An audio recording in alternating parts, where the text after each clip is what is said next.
Sometimes interviews can start with very direct questions that can take you off your guard. It can be that an interviewer wants to see how you react under pressure, but it can also be that you have a task-oriented interviewer who wants to get on with things and doesn't spend time warming up the conversation. I was in the final stages of a lengthy interview process to run sales and marketing for a NASDAQ-listed company some years ago, and I had to meet one of the company's founders over breakfast. One of the challenges in this sort of situation is that it can feel informal, so you're too relaxed.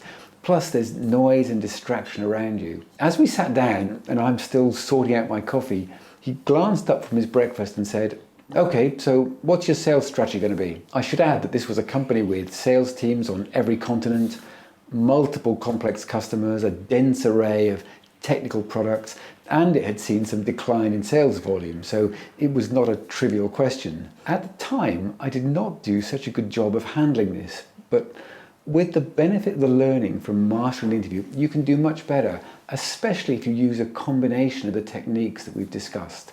Let me give you some ideas. First, don't forget the primary premise behind mastering the interview, which is that a powerful interview performance is not about the questions, it's about the answers, and you have control over the answers. So rather than feeling under pressure by a probing start, see it as an opportunity to deliver messages and showcase skills.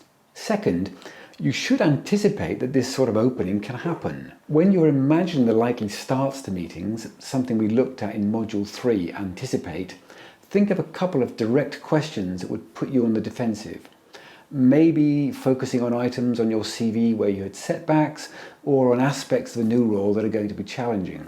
If you imagine some of these and plan a response, you'll be mentally prepared and a very direct opening won't come as a surprise. Third, use the pause and package technique to give yourself a moment to collect your thoughts and to determine how you're going to construct your response. In Module 5, we spoke about how 1 second can make all the difference between a muddled answer and something well structured and meaningful.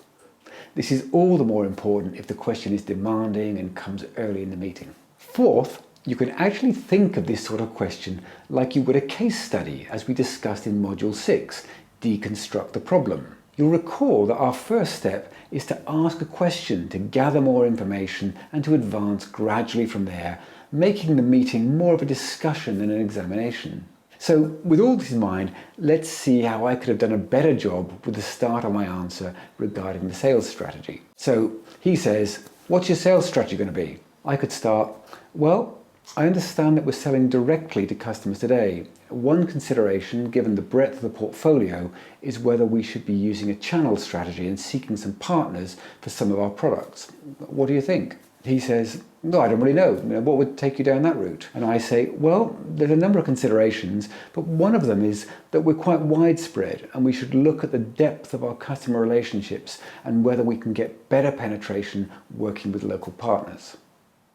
I won't go further, but you can see here that if you develop the skills in the course, that you can in fact hold your own in any interview dialogue and move the conversation into areas where you feel comfortable and in control.